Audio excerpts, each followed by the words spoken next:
Hi everyone, welcome to English 1302, week 5.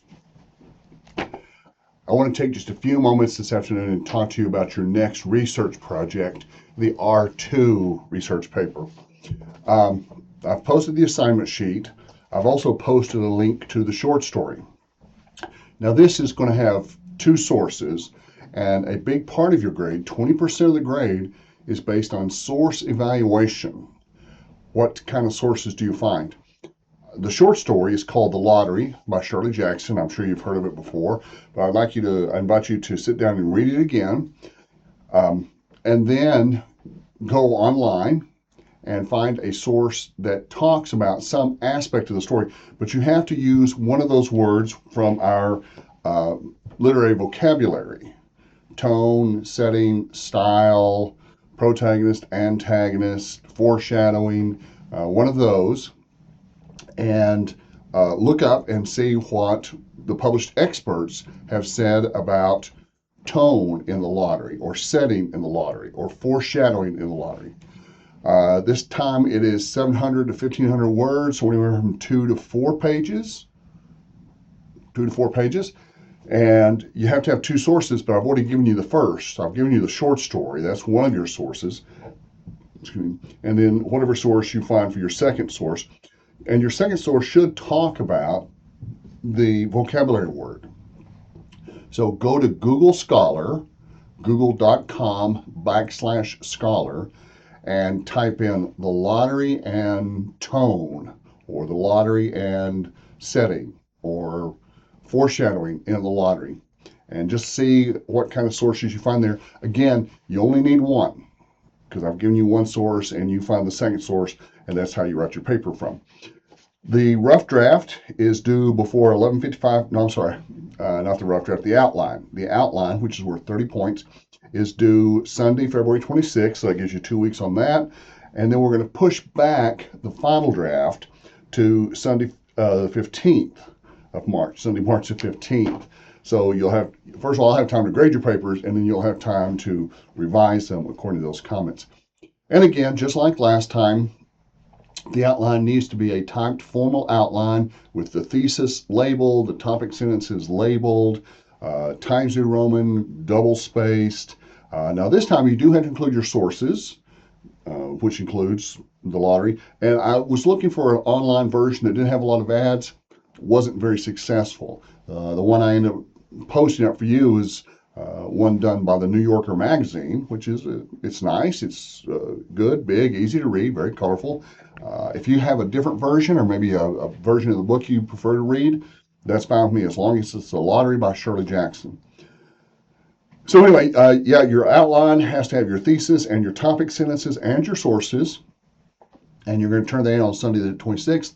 I will look at it, make some comments on it, and then get it back to you so you have time to write the final draft before Sunday, March the 15th. On this one, again, not overly heavy, not overly dense of an assignment. You're just going to read the story carefully and then look for what you think is the most important aspect of formalism in the story. It has to be one of the aspects of formalism. Sorry, if I wasn't clear on that. But, and just, I mean, the setting would be good, foreshadowing would be good, tone would be great. There's a lot of ways you can go with this. There's almost no way to go wrong.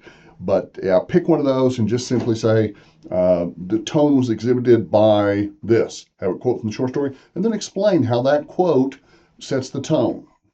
Or setting was an important aspect of the lottery, and then have a quote from the story, quote with in-text citation. Now on the again, we're following MLA, and the in-text citation is going to have just the author's last name and the page number, just Jackson 113, Jackson 110. But I'll post an example for you there and let you see exactly what you're working on. Don't wait too late on this one. I will get your first ones graded back to you as quick as I can. I've started grading those, but I had all my classes turn in at the same time, so it may be a few days before you get those back. All right. Oh, okay, don't forget, we've also started a new unit called Fiction. I've already posted up the vocabulary words for you. When you read A Rose for Emily, William Faulkner, this is a masterpiece of a short story. There's a lot there, but you have to kind of think about where it is and when it is. So obviously the setting is a big part of the story. Post Civil War, deep in the southern part of the United States, a lot of pre-Civil War attitudes are still hanging on, and the South is slowly learning to get past everything that happened. But Miss Emily is a fascinating character in literature.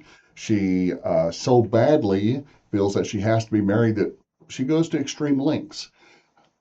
And you read the story and you think, well, that can't be what really happened. Yeah, that's what really happened. Um, I'll just say, don't get too attached to Homer.